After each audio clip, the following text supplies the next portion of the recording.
The wind began to rise just before sunset. At first, it sounded like a distant whistle across the frozen land, but within minutes, the sky turned dark and the snow started falling harder. Inside a small wooden cabin, two elderly couples prepared for the long night ahead.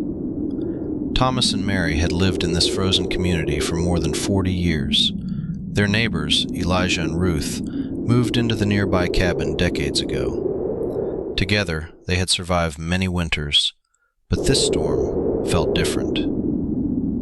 Outside, the snowstorm was growing stronger.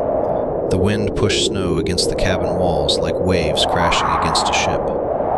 The windows rattled. The temperature dropped quickly.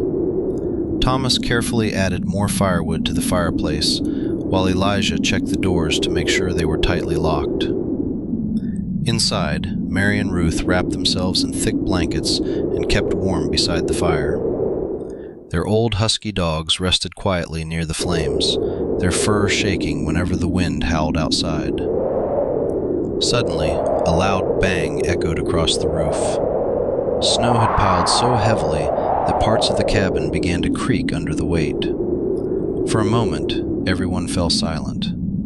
The storm outside roared louder and louder, but the four of them stayed calm. They had learned long ago that fear could not help them survive, only patience and working together.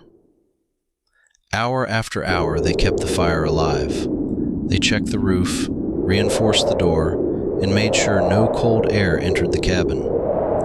Outside, the storm continued its furious dance across the frozen wilderness, but inside the small cabin, warmth and determination remained stronger than the cold.